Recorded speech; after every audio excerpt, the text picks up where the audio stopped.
स्वागत है आज की ताजा खबरों के इस शो में जिसका नाम है कोट्स टुडे हिंदी। मेरा नाम है सैयद आमिर हुसैन। आइए बिना किसी देरी के आज की सुर्खियों से शुरू करें।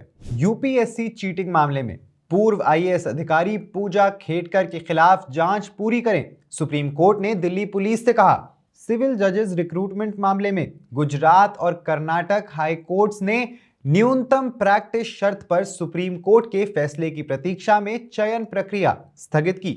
सुप्रीम कोर्ट ने जिला समितियों के साथ रजिस्टर्ड ना होने वाले मंदिरों को हाथियों की परेड कराने से रोकने वाले आदेश पर रोक लगाई।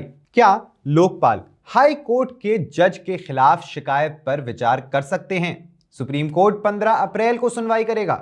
कोविड-19 महामारी के दौरान स्कूल फीस वापसी के मामले में सुप्रीम कोर्ट ने यूपी के निजी स्कूलों की जांच के लिए समिति बनाई। बार काउंसिल ऑफ इंडिया ने वकीलों को प्रचार के लिए एक्टर्स और प्रभावशाली व्यक्तियों का उपयोग करने पर रोक लगाई। इन खबरों के बारे में ज्यादा जानकारी के लिए सब्सक्राइब करिए हमारा यूट्यूब चैनल या विजिट करिए हमारी वेबसाइट www.livelawin, जहां आप इन सारी खबरों के बारे में अच्छे से जान सकते हैं। लाइव लॉ हिंदी पे आपको हिंदी में सारी ताजा अपडेट्स भी मिल जाएंगी।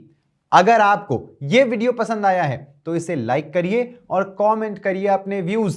हमें यूट्यूब पर सपोर्ट करने के लिए हमारे चैनल को शेयर करें ताकि ज्यादा से ज्यादा लोग हम तक पहुंच सकें और आप हमें सपोर्ट करके लीगल जर्नलिज्म को प्रमोट कर सकें।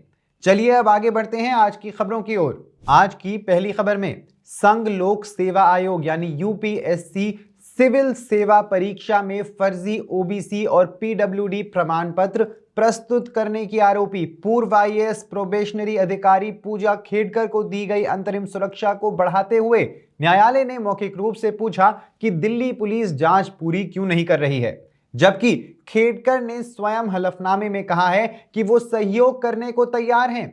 न्यायमूर्ति बीवी नागरत्ना और न्यायमूर्ति सतीश चंद्र शर्मा की पीठ खेडकर द्वारा दायर जमानत याचिका पर सुनवाई कर रही थी। जनवरी में न्यायालय ने उन्हें गिरफ्तारी से अंतरिम सुरक्षा प्रदान भी की थी। आज दिल्ली पुलिस के लिए अतिरिक्त सॉलिसिटर जनरल एसवी राजू ने न्यायालय को सूचित किया कि यूपीएससी उम्मीदवारों द्वारा प्रस्तुत फर्जी दस्तावेजों के बड़े घोटाले की जांच के लिए उन्हें हिरासत में लेकर पूछताछ करने की आवश्यकता है। अगली खबर में ऑल इंडिया जजेस एसोसिएशन मामले में कर्नाटक और गुजरात उच्च न्यायालयों की ओर से आज सुप्रीम कोर्ट को सूचित किया गया कि सिविल जज जूनियर डिवीजन के पद के लिए भर्ती प्रक्रिया को स्थगित कर दिया गया है, क्योंकि सुप्रीम कोर्ट ने इस बात पर फैसला सुरक्षित रखा है कि इस पद के लिए आवेदन करने के लिए वकील के रूप में न्यूनतम प्रैक्टिस की शर्त निर्धारित की जानी चाहिए या नहीं। यह मामला न्यायमूर्ति बीआर गवई और न्यायमूर्ति ऑगस्टीन जॉर्ज मसीह की पीठ के समक्ष था, जिसने अतिरिक्त सॉलिसिटर जनरल केएम नटराज द्वारा दिए गए बयान के मद्देनजर सूचीबद्ध अंतरिम आवेदनों का निपटारा कर दिया। चूंकि कोर्ट का फैसला सुरक्षित है, इसीलिए संबंधित आदि सूचनाएं जारी कर दी गई हैं और भर्ती प्रक्रिया आगे नहीं बढ़ेगी। उल्लेखनीय रूप से गुजरात लोक सेवा आयोग ने द्वारा जारी विज्ञापन में निर्धारित नहीं किया था कि उम्मीदवार के पास वकील के रूप में प्रैक्टिस के न्यूनतम वर्षों की योग्यता होनी भी चाहिए या नहीं। अगली जरूरी खबर में सुप्रीम कोर्ट ने सोमवार 17 मार्च को केरल हाई कोर्ट के उस अंतरिम आदेश पर रोक लगा दी जिसमें कहा गया था कि जिन मंदिरों और देवस्थानियों ने कट ऑफ तिथि यानी 31 मई 2022 से पहले जिला समितियों के साथ पंजीकरण नहीं कराया था, उन्हें त्योहारों पर हाथियों की परेड करने की अनुमति नहीं दी जा सकती।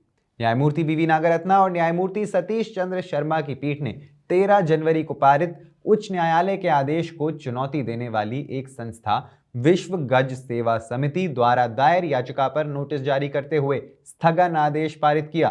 न्यायमूर्ति ए के जयशंकरन नाम्बियार और न्यायमूर्ति गोपीनाथ पी की उच्च न्यायालय की पीठ राज्य में बंदी हाथियों से संबंधित विभिन्न मुद्दों के संबंध में एक स्वप्रेरणा मामले की सुनवाई कर रही है। मंगलवार 18 मार्च को सुप्रीम कोर्ट ने हाई कोर्ट के जज के खिलाफ शिकायत पर विचार करने के लोकपाल के फैसले के खिलाफ स्वतः संज्ञान मामले की सुनवाई 15 अप्रैल तक के लिए स्थगित कर दी।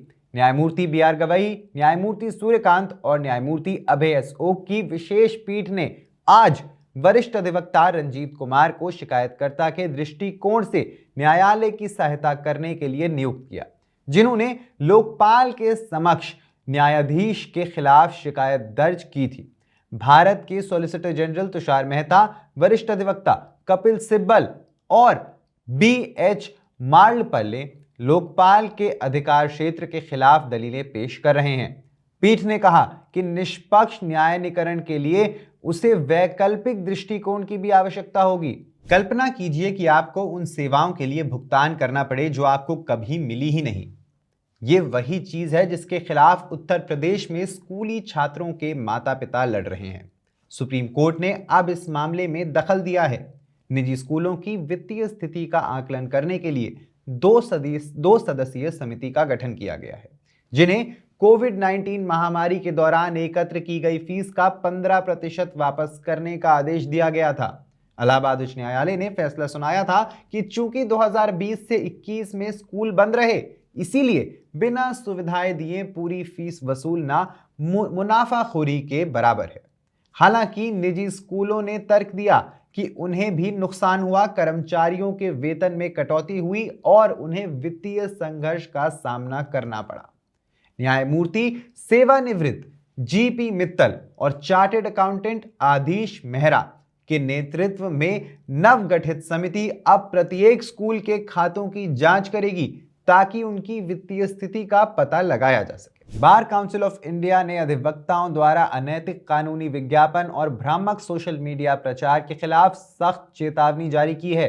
इसने कानूनी सेवाओं को बढ़ावा देने में बॉलीवुड हस्तियों की भागीदारी की भी निंदा की है। इसे अधिवक्ता अधिनियम 1961 के तहत पेशेवर नैतिकता का उल्लंघन पाया है। BCI ने GST, कराधान, वैवाहिक विवाद और गोपनीयता कानून जैसे महत्वपूर्ण कानूनी मुद्दों पर गलत सूचना फैलाने वाले स्वघोषित कानूनी इन्फ्लुएंसर्स के उदय पर भी गंभीर चिंता व्यक्त की है। न्यायालय ने इस बात को ध्यान में रखा कि नागरिकता संशोधन अधिनियम यानी CAA और निजता के अधिकार के फैसले सहित ऐतिहासिक निर्णयों की गलत व्याख्याओं ने भ्रम और अनुचित न्यायिक बोझ को जन्म दिया था।